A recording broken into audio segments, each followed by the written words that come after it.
1000 টাকা বাজেট নিয়ে আজকে মার্কেটে চলে গেলাম। এখানে কিন্তু সস্তায় বস্তা ভরে ফেলবো গাইজ। এমন কোনো জিনিস নাই যে এখানে পাওয়া যায় না। একটা মেলাতেই কিন্তু আপনাদের প্রয়োজনীয় সব কিছুই পেয়ে যাবেন। আর হ্যাঁ, এখানে কিন্তু 10 টাকা থেকে শপিং শুরু করতে পারবেন। তো চলেন দেরি না করে ভিডিওটা শুরু করা যাক।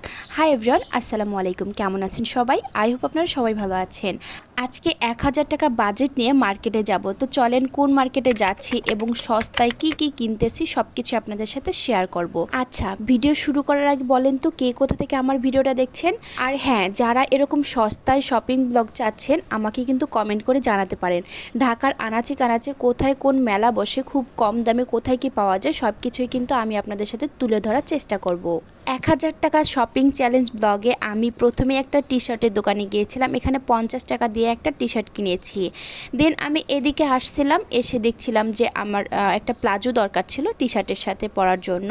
তো দেখতেই পাচ্ছেন আমি কিন্তু খুব সুন্দর সুন্দর প্লাজোগুলো এখানে দেখছিলাম যে কোনটা নেওয়া যায় আমার টি শার্টের সাথে, কোনটা ম্যাচিং করে। তো সেটাই আর কি খুঁজছিলাম।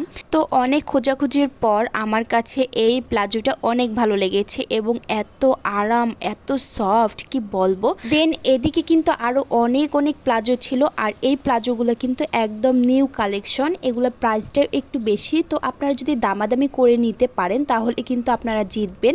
আর হ্যাঁ, এখানে যারা বেশি বার্গেনিং করতে পারবেন প্রাইস নিয়ে তারাই কিন্তু জিতবেন। আর যারা দাম কষাকষি করতে পারে না তারা কিন্তু মোটেও জিতবেন না। তো এখান থেকে কিন্তু আমি আরও একটা প্লাজো নিয়েছি, আমি একটা খিমারের সাথে ম্যাচিং করে। দেন আমি এখানে খিমারের দোকানে চলেই আসলাম। এই খিমারটা আমি নিয়েছি।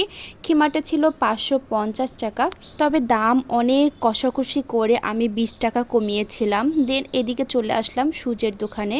এখানে কিন্তু এই শুজটা একেবারে নিউ ছিল আর এত সুন্দর ছিল, বাট আমার পায়ের সাইজে ছিল না, আমার পায়ে ওইরকম কমফোর্টেবল হচ্ছিল না। তো যাই হোক, এদিকে এসে আমি টু পিচের কালেকশনে এসেছি। এগুলো মোটামুটি ভালো ছিল না ওরকম। দেন আরেকটা দোকানে এসে এই টু পিচের কালেকশনগুলো কিন্তু অনেক ভালো ছিল। এগুলো 600 টাকা করে চাচ্ছিল। অবশ্যই একটু বার্গেনিং করলে কমানো যাবে। আর এদিকে চুড়ির কালেকশন ছিল, 50 টাকা পিস ছিল চুড়িগুলা। দেন লেজের দোকানে এসে এখানে কিন্তু 10 টাকা গজে এই লেজগুলো আপনারা পেয়ে যাবেন। এখানে আরও অনেক লেজ আছে, তাদের সেগুলোর প্রাইস কিন্তু একটু বেশি। আর এই ভাইরাল ক্লিপগুলো কিন্তু মাত্র 30 টাকাতে পেয়ে যাচ্ছেন, যেগুলো আপনি মার্কেটে গেলে অনেক কড়া দামে কিনতে হবে। আর এই টু পিসগুলো কিন্তু মাত্র 500 টাকা। দেন এই ওয়ান পিসটা আমার এত ভালো লেগেছে, বাট আমার সাইজে ছিল না আর আমার বাজেটেও হবে না। এখানে এত বেশি ঘোরা লাগে, ঘোরাঘুরি করতে করতে আমার তৃষ্ণা লেগে গিয়েছিল। দেন আমি এখানে একটা পানি নিয়ে খেয়ে নিলাম। আর এদিকে এত সুন্দর সুন্দর ক্রোকারিজ আইটেমগুলো, এগুলাও কিন্তু মোটামুটি ভালোই দামি ছিল, ওই রকম রিজনেবল ছিল না। তো যাই হোক, এখানে যারা যারা আসবেন অবশ্যই কিন্তু অনেক ঘোরাঘুরি এবং ঠেলাঠেলি করার মন মানসিকতা নিয়েই আসতে হবে। আপনাকে ঠেলা খেতেও হবে, দিতেও হবে। আর হ্যাঁ, এই মার্কেটের লোকেশন হচ্ছে মিরপুর 10 নম্বর হোপ মার্কেট। সো ভিডিওটা যেহেতু অনেক বড় হয়ে গিয়েছে, আমি নেক্সট ভিডিওতে জানাবো আমি চ্যালেঞ্জে হারলাম নাকি জিতলাম এবং কি কি কিনলাম। তো আপনাদের কি মনে হয়, হেরেছি